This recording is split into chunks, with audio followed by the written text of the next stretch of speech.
जय हिंद दोस्तों। दोस्तों, सनातन धर्म में एक भाई बहन के रिश्ते को ये मंजूरी नहीं देता सनातन धर्म कि वो शादी के बंधन में बंधे एक भाई और बहन। ये सनातन धर्म में एक गलत माना जाता है, इसको एक पाप माना जाता है। दरअसल ये जो घटना मैं सुना रही हूँ, यह घटना है बिहार के सुपौल जिले के। इस सुपौल जिले का ही एक गांव है माझी। उस माझीपुर गांव में एक लड़का था जिसका नाम था पवन। उसकी उम्र थी 16 साल। ये लड़का एक लड़की से प्यार करता था और उस लड़की की उम्र थी 17 साल।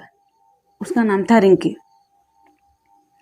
अब ये दोनों एक दूसरे से बेइंतहा प्यार करते थे। जब इन दोनों को मौका मिलता था, ये दोनों, और रात को या फिर दिन में जब मौका मिलता था, ये दोनों मिलते थे और मिलने के बाद ये रिलेशन में बनाते थे। एक रोज ये लड़का जो था वो इसी लड़की से मिलने जाता है। अब ये जो लड़की थी, इस लड़के की सगी बुआ की लड़की थी और ये जो लड़का था इस लड़की का सगे मामा का लड़का था। ये ममेरे और फुफेरे भाई बहन थे। अब एक रोज जो लड़की है वो बताती है इसको फोन करके, पवन को, कि मम्मी घर पे नहीं है और तुम आ जाओ।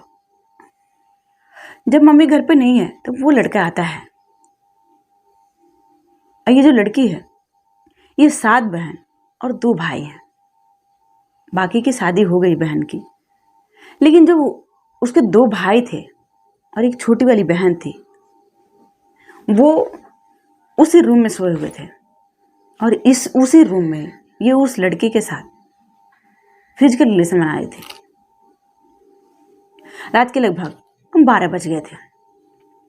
अब इस लड़की के जो चाची हैं, तो वो जब रात को उठती हैं तो उन दोनों को कुछ शक होता है। जब शक होता है तो दरवाजा जब खोलती हैं सब, तो जो देखती हैं वो उन सबों को भी अपने आंखों पे यकीन नहीं होता है और वो जोर जोर से चिल्लाने लगती हैं। फिर जो लड़की है वो घर में ही, असल में वो बेहद गरीब परिवार था। इन्हें उन सबों को झोपड़ी का मकान था। उस झोपड़ी में ही एक किनारे से साइड से ईंटा लगा रखा था, सिर्फ पैसे उसको जोड़ करके रखा था।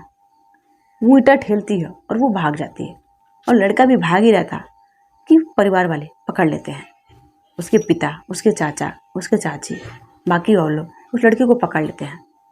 जब लड़के को पकड़ लेते हैं तो उसको अच्छे से पिटाई कर देते हैं और फिर उसको रात भर वहीं पे रखते हैं सब अपने घर। सुबह भी रखते हैं सब। फिर सुबह लड़के से पूछते हैं और लड़की से पूछते हैं, तो ये दोनों साथ रहने की बात करते हैं। फिर उन दोनों को घर पे ही ये शादी करा देते हैं सब। जब शादी करा देते हैं सब, तो ये बात पुलिस तक पहुंच जाती है।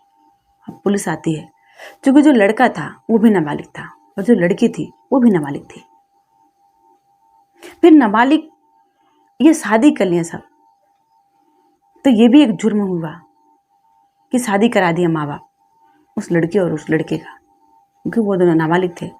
फिर पुलिस इन दोनों के शादी का मंजूरी तो देगी, लेकिन तब तक नहीं देगी जब तक ये दोनों बालिग नहीं हो जाते हैं। जब ये दोनों बालिग हो जाएंगे तभी सरकार मंजूरी देगी कि ये दोनों साथ रह सकते हैं और उस शादी को भी लीगल माना जाएगा। दोस्तों, हमारे कहानी सुनाने का मकसद किसी को परेशान करना नहीं, किसी को विचलित करना नहीं, बल्कि आप लोग को सतर्क करना। जय हिंद, जय भारत।